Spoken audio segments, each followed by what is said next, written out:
오늘 주신 하나님 말씀 함께 보겠습니다. 신약성경 마태복음 5장 38절에서 42절까지의 말씀 함께 보겠습니다. 마태복음 5장 38절에서 42절까지의 말씀 우리 같이 합독하도록 하겠습니다. 또 눈은 눈으로 이는 이로 갚으라 하였다는 것을 너희가 들었으나 나는 너희에게 이르노니 악한 자를 대적하지 말라. 누구든지 내 오른편 뺨을 치거든 왼편도 돌려대며 또 너를 고발하여 속옷을 가지고자 하는 자에게 겉옷까지도 가지게 하며 또 누구든지 너로 억지로 오리를 가게 하거든 그 사람과 심리를 동행하고 내게 구하는 자에게 주며 내게 꾸고자 하는 자에게 거절하지 말라. 아멘. 오늘 마태복음 5장 38절에서 42절 말씀 가지고 끝까지 사랑하라 라는 제목의 하나님 말씀을 함께 나누도록 하겠습니다. 우리 옆에 있는 분들과 인사할까요? 더운 날씨 가운데 늘 강건하시길 기도합니다.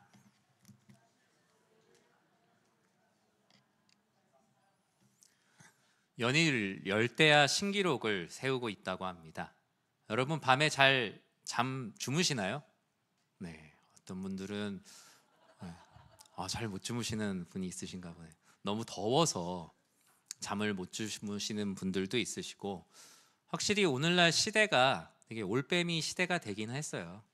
이제는 그 TV도 24시간 나오는 시대가 되었고, 이제 뭐 저녁 9시, 10시에 주무시는 분들의 비중이 점점 줄어가고 있다라고 합니다. 사람이 잠이 오지 않는 여러 가지 이유, 앞서 얘기한 열대야도 그런 이유일 수 있지만, 먼저는 뭐 신체적인 현상이겠죠. 낮에 하도 자갖고 밤에 더 이상 잘 잠이 없는 분들이 계세요. 낮에 너무 많이 자갖고 이 밤에 더 이상 잠을 잘 수가 없어요.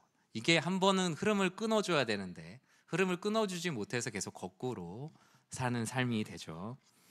정신적인 현상으로는 뭐 스트레스나 불안감 때문에 잠을 못 이루는 분들도 분명히 계실 거예요. 뭐 불면증, 또 공황장애, 아니면 여러 가지 세상의 많은 걱정들로 인해서 잠을 계속 뒤척였던 때들이 누구나 다 있으셨을 겁니다. 특히 고요한 밤에는 더더욱 그런 것 같아요.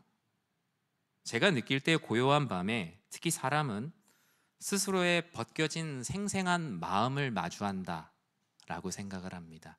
낮에는 내 마음에 집중하기 어려울 정도로 되게 분주한데, 밤에 잠이 들려고 눈을 감으면 그 순간 오롯이 내가 되는 것 같아요.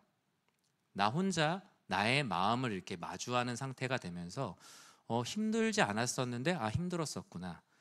바쁘지 않다고 생각했었는데 되게 바빴구나. 내가 되게 어렵지 않은 일이라고 생각했는데 되게 어려운 일이었구나. 억지로 눌러놓았던 마음을 마주하는 시간이 바로 밤이 아닌가 생각을 합니다. 낮에는 옷을 입고 있었던 마음이 밤에는 무장해제되면서 마주하는 마음은 잠이 오지 않게 하는 또 하나의 원인이 되기도 합니다. 다음 날에 대한 걱정 때문에 잠을 못 이루셨던 분도 아마 계실 거예요. 뭐 개인적인 얘기지만 전 항상 아내랑 같이 자잖아요. 근데 이번 주에 집안의 일로 집에 없었거든요. 근데 다음 날 제가 새벽기도 설교인데 아내가 깨워서 일어난 적은 한 번도 없거든요. 그런데 옆에 없다 보니까 못 일어날 수 있겠다라는 생각을 처음으로 해봤어요. 혹시나 새벽에 못 일어나면 어떡하지? 30분 단위로 계속 일어났어요. 1시 반, 2시, 2시 반, 3시, 4시 막 결국에 4시 반에 일어나서 밑에 내려와 있었습니다. 그렇게 몇 년 이상을 계속 해왔는데도 사람이 불안하다 보면 잠을 편안히 못 자게 되죠. 특히 이제 대책이 없잖아요. 제가 못 나오게 되면 대안이 없다 보니까 더더욱 불안한 것 같아요. 사람들은 그래서 잠이 오지 않는 원인을 제거해 보려고 되게 노력을 해요. 일단 낮에 잠을 자지 말아야겠다. 스트레스와 불안을 초래하는 일들을 해결해 보자. 아니면 잠자는 환경을 바꾸고 마음을 편안하게 해보자. 규칙적인 수면 습관을 만들어 보자.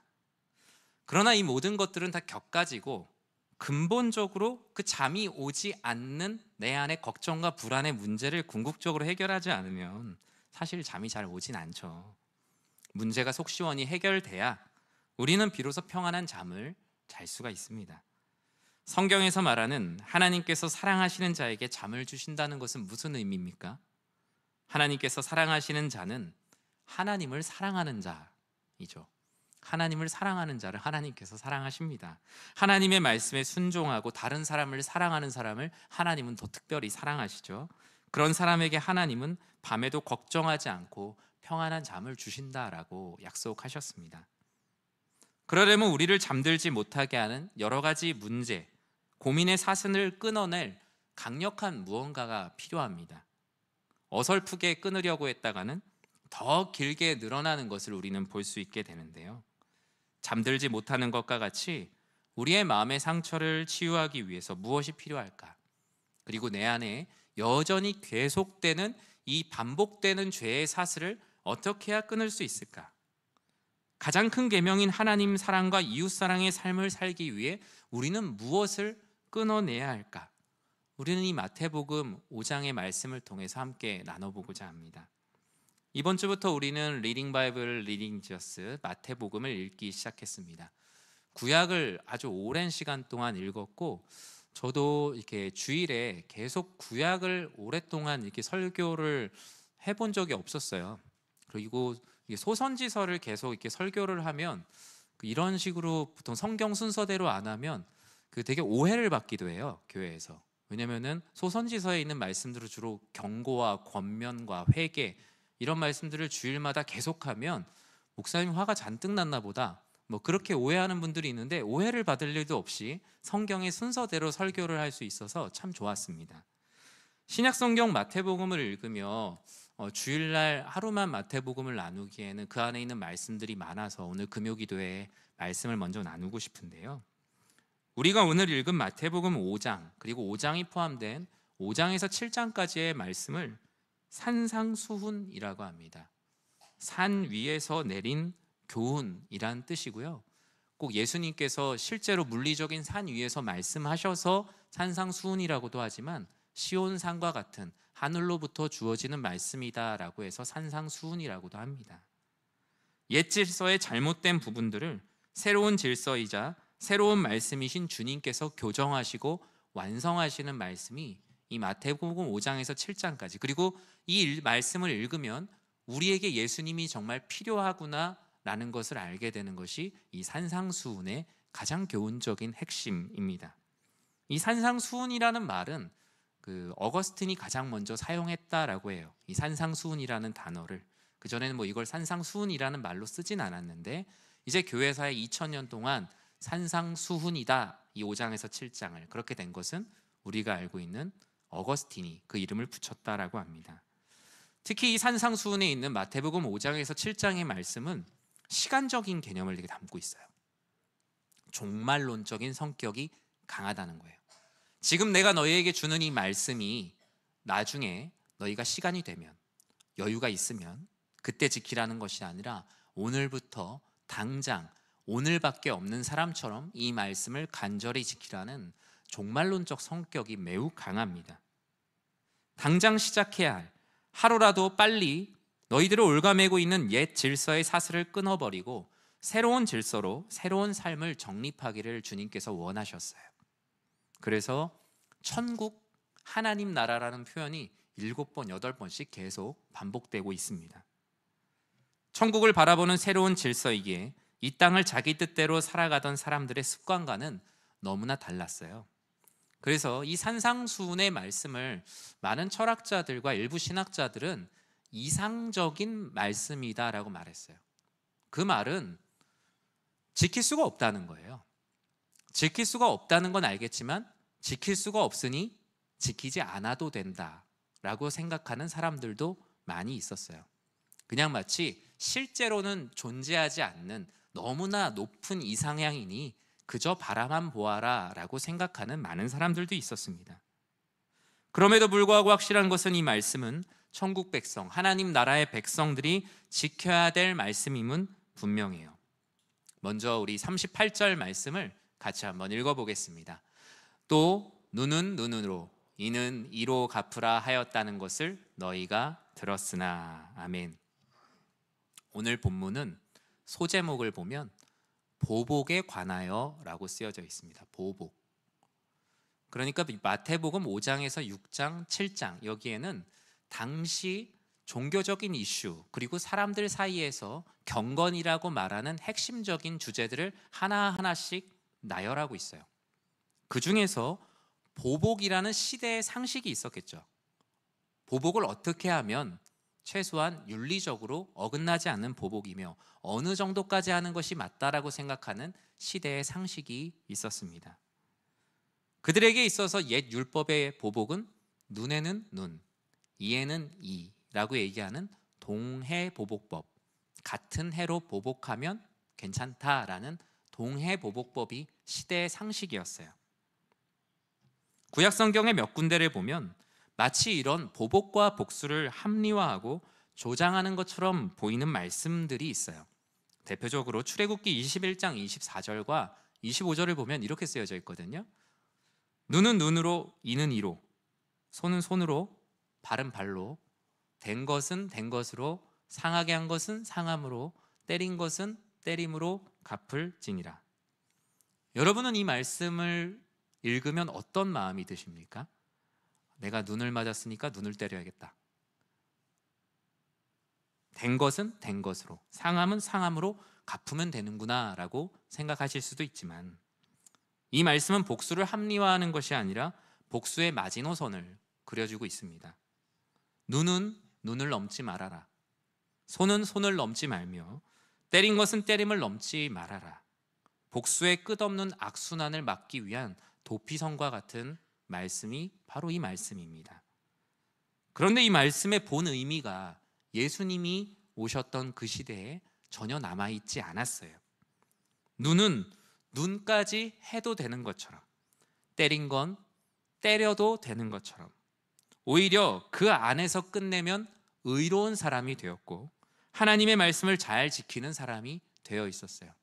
맞은 만큼 흠씬 때려주는데 오히려 하나님의 말씀을 잘 지키는 자기 의의 사람이 되어 있었다는 거예요. 예수님은 이런 모습들을 보며 내가 너희들에게 주었던 율법의 본래 의미가 그것이 아니라고, 원래 말씀의 위치를 말씀이신 그리스도 예수께서 오셔서 다시 그 좌표를 잡아주시는 것이 오늘의 말씀입니다. 39절 상반절에 무엇이라고 기록되어 있습니까? 우리 같이 한번 읽어볼까요? 나는 너희에게 이르노니 악한 자를 대적하지 말라. 이제까지는 자신에게 악한 일을 한 사람이 있다면 그 악까지 갚아도 나의 의로움에 손상을 입지 않았어요. 원래 하나님께서 하신 말씀이 그것이 아닌데 그 시대는 그렇게 변해 있었어요. 그런데 새로운 율법, 완성된 율법으로 오신 예수님께서 끝까지 사랑하라, 악한 자를 대적하지 말라는 것은 끝까지 사랑하라는 새로운 질서를 그들에게 부여하셨어요. 주님께서 주신 새 율법, 새 질서는 이 백성들의 상식을 완전히 깨뜨리는 말이었어요. 기존의 본질을 계승하는 것처럼 보였고 또 완전히 다른 것처럼 보이는, 말 그대로 보완과 완성이 되는 말씀으로 주님께서는 오셨습니다. 주님은 눈에는 눈, 이에는 이라는 동해 보복법이 아닌 악한 자를 대적하지 말아라, 즉 끝까지 사랑하는 것이 이 시대를 살아가는 모두에게 주어진 새로운 말씀임을 선포하셨습니다. 그 이유가 무엇일까요? 자꾸 싸움 나니까 시끄러워서 그런 걸까요? 첫 번째 이유는 하나님께서 우리에게 보복할 권세를 주신 적이 없다라는 것입니다. 하나님은 언제나 우리가 로마서에 있는 말씀처럼 공연히 칼을 쥔 자가 되기를 한 번도 원하신 적이 없습니다. 특수한 상황이 아니라면 하나님은 하나님의 명령 외에 누군가에게 해를 입히는 일을 하지 않게 하셨습니다. 두 번째 이유는 보복과 복수는 문제를 근본적으로 해결하지 못한다는 것을 하나님은 너무나 잘 알고 계셨습니다.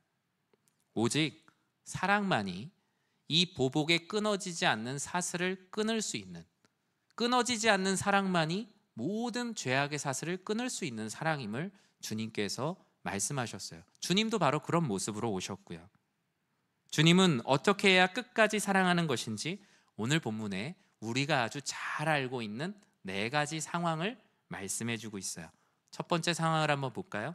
39절 하반절 말씀 같이 한번 읽어보겠습니다. 누구든지 내 오른편 뺨을 치거든 왼편도 돌려대며. 우리가 끊을 수 없는 주님의 사랑으로 끝까지 사랑하는 그 첫 번째로 우리에게 필요한 것은 왼편 뺨도 돌려댈 수 있는 사랑입니다. 주님은 시작부터 감당할 수 없는 말씀을 하세요. 너의 오른편 뺨을 치거든 왼편 뺨을 돌려대라. 여러분 어떤 마음이 드십니까? 되게 사실 참기 힘든 마음이죠. 말씀을 준비하면서 제가 뺨을 맞아본 적이 있나 생각해 보니까 2번을 맞았더라고요. 한 번은 초등학교 때 한 번 맞았던 것 같고 한 번은 군대에 있을 때 맞았네요. 네, 딱 2번 맞았던 기억이 납니다. 2번 다 진짜 별이 보였던 기억이 나요. 초등학교 때 맞았을 땐 제일 충격을 한번 받았고 군대 가서 맞았을 땐 뭐 군대니까 맞나 보다라고 했었어요. 근데 맞는 순간 진짜 앞이 안 보인다. 주먹에 맞는 것보다 더 정신이 없더라고요. 뺨을 맞는 것은 물리적인 아픔보다 정신적인 충격이 되게 크죠. 왜냐하면 그 정상적인 체벌과 그냥 감정이 실린 신체가 신체로 때리는 문제는 전혀 다른 문제이기 때문이에요. 그런데 오늘 본문에 보면 오른편 뺨을 맞아서 별이 보이는데 정신을 차리고 왼편 뺨을 그냥 왼편 뺨이 보이는 사람은 있겠죠. 근데 자기 의지를 가지고 돌려대라. 여러분 옆에 있는 분하고 한번 같이 해볼까요? 네. 옆에 있는 분의 오른손으로 오른편 뺨을 친다고 생각해 보세요. 여러분 이 말씀을 그냥 읽어보셨지만 한번 옆에 좀 너무 그렇지 않으면 이렇게 한번 보세요. 오른편 뺨으로 상대의 오른편 뺨을 칠 수 있나요? 칠 수가 없습니다. 이 말씀은 당시 시대의 이 관용적인 표현 중에 하나였어요. 오른편 뺨으로 오른편 뺨을 친다라는 건 손등으로 사람을 치는 거예요. 손등으로 상대의 오른편 뺨을 치는 겁니다. 그런데 대부분 이런 뺨을 치는 것은 같은 위치에 있는 사람끼리는 하지 않았어요. 상전이 종을 때릴 때, 노예를 때릴 때, 사람으로서 그를 인정하지 않는 사람에게 모멸감을 주기 위해서 오른손으로 오른편 뺨을 때렸습니다. 그러니까 이건 고대 근동 문화에서 그냥 화가 나서 뺨 한 대 맞은 정도가 아니라 인간적인 엄청난 모멸감을 느끼는 상황이에요. 우리가 생각하는 것보다 훨씬 더 심각한 상황이에요. 어떤 학자들은 또 재미있게 얘기해요. 뒤에서 때렸다라고 얘기해요. 뒤에서 때리면 오른손으로 상대의 오른편 뺨을 때릴 수 있습니다. 뒤에 가서 갑자기 때리면 진짜 얼굴에 불이 나겠죠. 깜짝 놀라겠죠. 어찌됐든 모욕스럽거나 너무나 충격적인 상황이 오른편 뺨에 말도 잘 안 되네요. 오른편 뺨에 오른손으로 오른편 뺨을 때리는 거예요. 아주 모욕적인 행태. 뺨을 때리는 이루 말할 수 없는 배신감과 고통이 바로 이곳에 담겨 있습니다. 주님께서 이 오른편 뺨을 너희가 맞거든 이라는 말씀 안에는 내가 그리스도인으로 살면서 세상으로부터 참을 수 없는 모욕을 당하거든 이라는 말씀과 같다고 할 수 있죠. 사랑하는 성도 여러분, 여러분도 삶을 살면서 육체적으로 또 정신적으로 내가 모욕을 당했다라고 생각할 때가 있어요.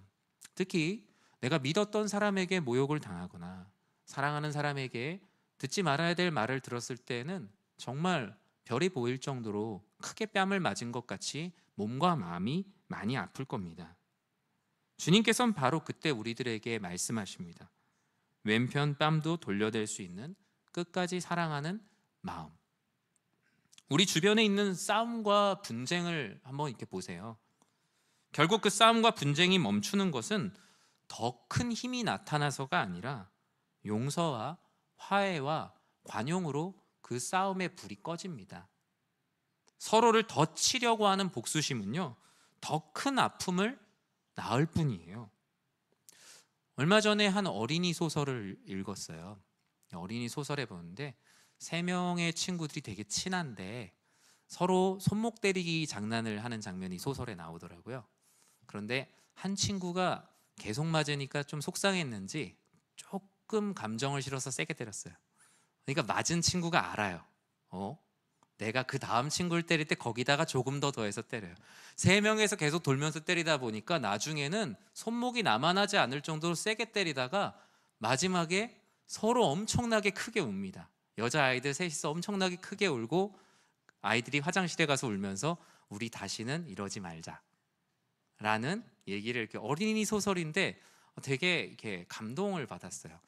아이들이 서로 자신의 감정을 표출하고 상대에게 악한 행동을 했지만 그 안에 마지막에는 우리가 이건 서로를 더 아프게 하는 거니까 하지 말자라면서 여자아이들이 세 명이 화장실에서 같이 막 우는 장면이 있더라고요.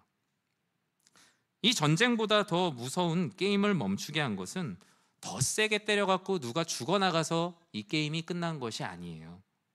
서로 상한 마음을 토로하고 같이 울면서 우리 다시는 그러지 말자, 울음과 웃음이 함께할 때 이 비정상적인 손목 때리기가 끝나게 되는 거예요.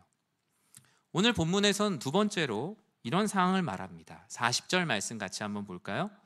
또 너를 고발하여 속옷을 가지고자 하는 자에게 겉옷까지도 가지게 하며.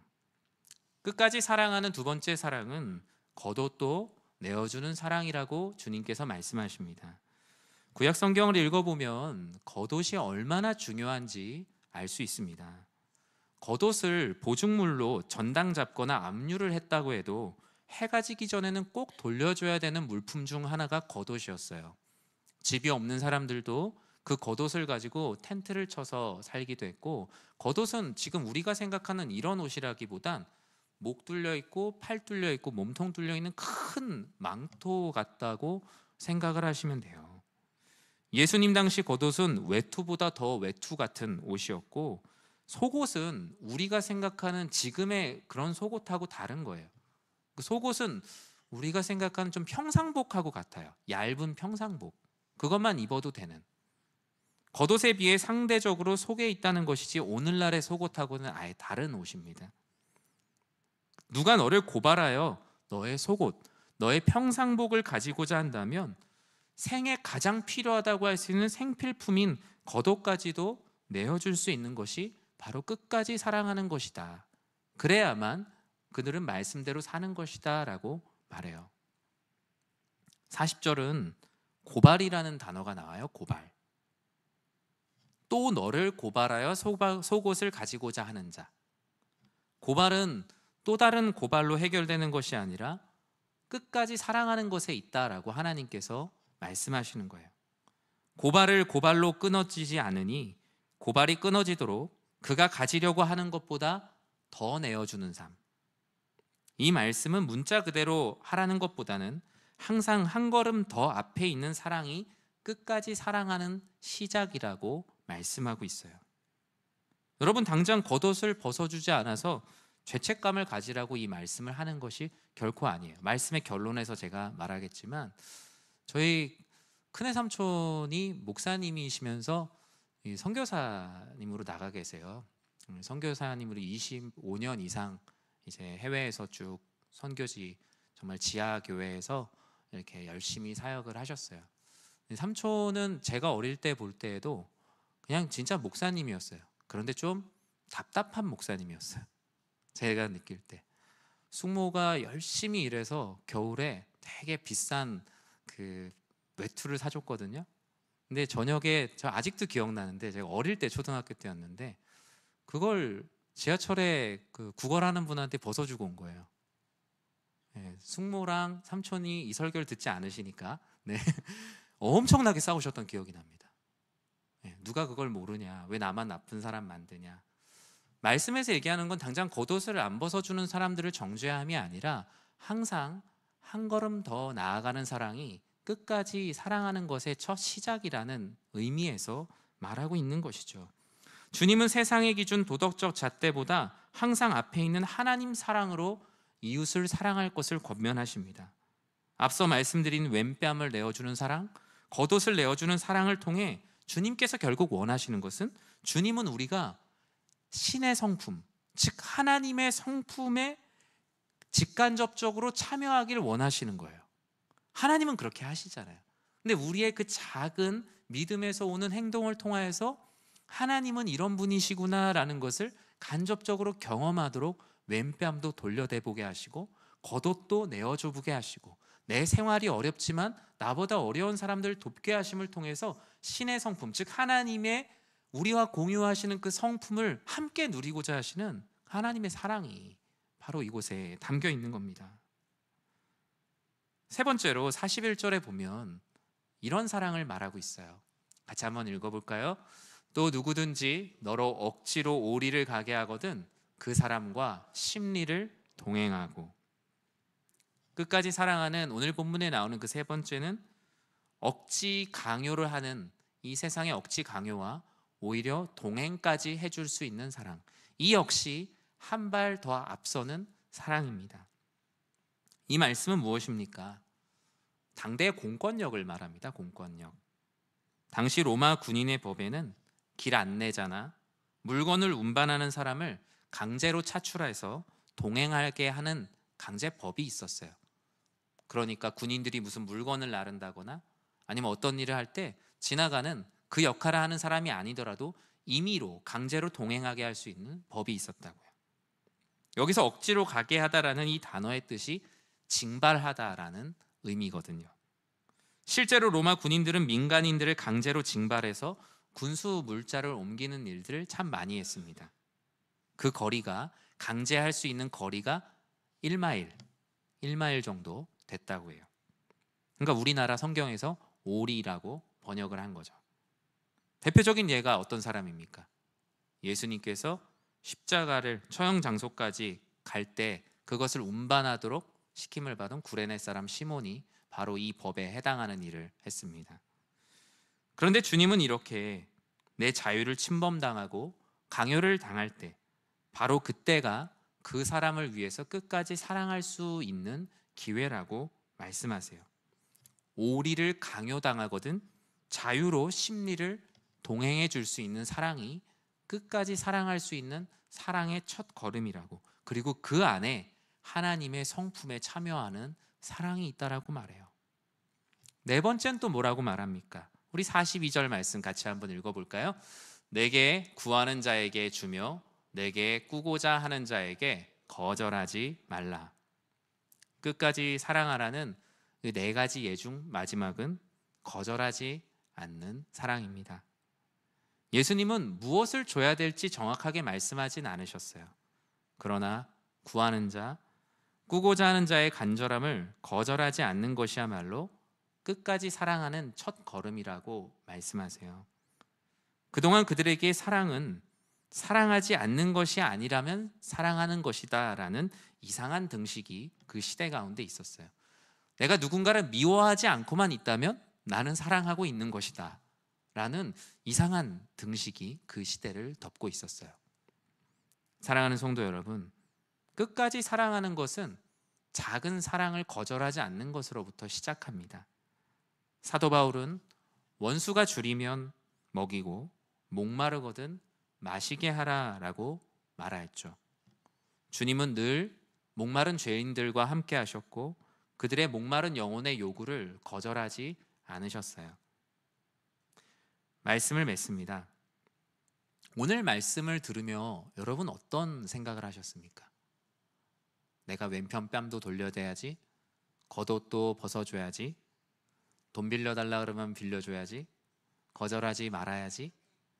만약에 그렇게 성경 말씀이 끝난다면 이 시간은 윤리와 사상 시간입니다. 이 말씀은 무엇입니까? 아까 제가 이상적인 말씀이라 그랬잖아요.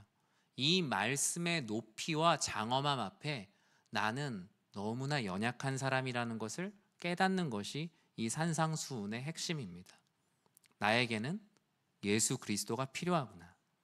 나는 절대로 그 사람하고 심리를 동행할 수가 없는 사람인데 나는 모든 사랑을 거절할 만한 사람이 아니라는 것을 인정하는 것이죠. 나는 오른편 뺨을 맞았을 때 왼편 뺨을 내줄 수 있는 믿음과 사랑이 없는 사람이며 나는 누군가의 마음을 시원케 해줄 마음이 없다는 것. 마치 하나님께서 십계명을 주셨을 때 어떤 이들은 그 십계명을 지켜서 의로운 사람이 되려고 했지만 그 십계명을 주신 하나님의 마음은 무엇입니까? 그 말씀을 통해서 내가 이것을 지킬 수가 없는 죄인임을 깨닫고 오직 그리스도 예수를 소망하고 그분을 의지하고 성령 하나님의 인도하심을 구하는 것이 바로 이 말씀의 핵심이에요. 만약에 이것을 또다시 율법으로 지킨다면 그들은 새로운 질서를 다시 또 옛 질서로 바꾸게 되는 거예요. 즉 예수님께서 이 산상수훈 5장에서 7장의 말씀을 주신 것은 너희 모두는 어느 누구도 예외 없이 십자가에서 너희를 구원하시는 그리스도 예수가 필요하다. 그래야만 너희는 사랑할 수 있다. 너희를 끝까지 사랑하시고 목숨을 던지시는 그리스도 예수의 사랑을 알지 못하면 너희는 끝까지 사랑할 수 없다. 그것을 알게 하시기 위해서 이 말씀을 주시는 것입니다. 오늘 말씀은 저에게는 사연이 있는 말씀입니다. 제가 우리 교회에서 이전에 사역을 하다가 다른 교회로 이제 사역지를 옮기고 그 교구 신방을 처음 갔어요. 교회 아마 장로님 가정이었을 거예요. 제가 가정 신방을 가서 이 본문으로 말씀을 전했어요. 저는 그 가정이 장로님이시니까 성도님들을 사랑하고 우리가 예수님의 사랑으로 더 희생하고 사랑하자 이런 마음으로 말씀을 전했는데 교회에 소문이 났어요. 가정 신방에서 무슨 그런 말씀을 전하는 목사가 있냐고 교회에 안 좋은 소문이 났어요. 그래서 성도님을 찾아가서 말씀을 드렸어요. 제가 장로님 참고 살라고 해서 이 말씀 드린 거 아니고 하나님 말씀 그대로 같이 살아보자고 말씀드린 거예요. 제가 진짜 진심으로 말씀을 드렸어요. 네, 그랬더니 항상 그렇듯 진심은 통하잖아요. 이후에는 서로를 가장 사랑하는 성도요 목회자로 6, 7년의 시간을 너무나 잘 보냈어요. 근데 그 소문은 계속 있었어요, 사실. 몇 년 동안 저희 목회자는 가정신방 가면 보통 뭐 복 준다, 은혜 내려준다, 위로한다 이런 말만 하는데 저 목회자는 가서 갑자기 막 희생하자, 막 회개하자, 막 그래갖고 처음에 되게 좀 어려움을 겪었던 일이 말씀을 준비하다 보니 기억이 나더라고요. 그래서 저는 이 말씀을 볼 때마다 그 장로님 얼굴이 자동으로 떠올라요. 그리고 그 시간이 또 제가 담당했던 교구에 이 말씀이라는 것이 무엇인가, 가정에 와서 전하는 말씀이라는 것이 취사 선택해서 듣는 게 아니라 하나님 말씀을 다 순전하게 받아들이는 또 하나의 훈련이 필요하다는 것에 교회 리더들이 되게 성숙했던 것 같아요. 처음엔 소문이 났지만 나중에는 그게 그냥 하나의 재미있는 해프닝으로 이렇게 끝나게 되었습니다. 오늘 말씀을 들으며 여러분들의 마음에 불편함보다는 마음에 정말 그리스도인으로 사는 것이 무엇인가에 대해서 더 깊이 고민하고 나에게 주님이 없다면 나는 이것에 반도할 수 없는 연약한 존재이구나. 나에겐 언제나 그리스도 예수의 인도하심과 사랑이 없인 나는 한순간도 주님 앞에 거룩한 사람으로 설 수 없구나. 그러한 은혜가 여러분들에게 가득하길 기도합니다. 우리 레위기 19장 18절 말씀, 이 말씀을 마음 가운데 새기고 우리 같이 찬양하고 기도했으면 좋겠는데요. 레위기 19장 18절 말씀 같이 읽겠습니다. 원수를 갚지 말며 동포를 원망하지 말며 내 이웃 사랑하기를 내 자신과 같이 사랑하라. 나는 여호와이니라. 아멘.